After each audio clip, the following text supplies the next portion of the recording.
Today is National Women's Health and Fitness Day, so as we all try to keep pushing through the challenges and surprises brought on in 2020, it's more important than ever to make sure we take care of ourselves. Joining us with tips on how women can improve our physical and mental health is keynote speaker Shannon McCain. Hey Shannon, thanks for joining us again. Hey, Aubrey, it's great to see you, and happy belated birthday. Oh, thank you so much. You're always good about remembering. So what is National Women's Health and Fitness Day, and why is it important that we have one? Yeah, so it's paramount that we have days like today because of the state of our world right now. In fact, the CDC published a new study in June saying that Americans were 40% more depressed and more anxious than they were in June of 2019. And so with statistics like that, we need days like today to remind ourselves that we have to take care of our bodies, physically, mentally, and emotionally. Yeah, good point. And I think it's easy and natural for most women to fall into that role of caregiver, tending to family needs among all of our other duties. Why is it crucial that we as women make time for ourselves? Yeah, well, if we're not taking care of ourselves first and foremost, we can't give our best selves to the people that we are serving around us, whether they're our children or our spouses or our workplace environment. So we have to take care of ourselves first. Does stress show up differently in women as opposed to men? You know, I'm not a clinical psychologist, but from the studies and the research and data that I've read, it does appear that it shows up differently for women and men. Now, regardless of gender, we know that stress can affect all of us in a myriad of ways. So I really want to encourage Sacramento viewers today to really think about what are your coping mechanisms and how do you deal with stress? Maybe get yourself out of the box just a little bit and think of different ways that'll help you be a little bit better.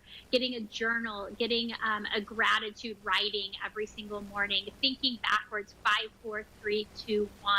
Pulling your shoulders back and thinking about the stress and how it's affecting your body. And just simply even getting outside of your environment and going for a walk can do wonders. Yes, to relieve I am sitting stress. up a little straighter now, Shannon, and you're right. That mental health piece is a big piece. And another big piece is fitness. How do we do that from home? Oh my goodness, I love this question so much because I think far too often we think that we have to have a fancy gym membership in order for us to achieve our health goals. And that's simply not true for the majority of us. There are so many things that we can do from the comfort of our homes without any tools and without any money being spent.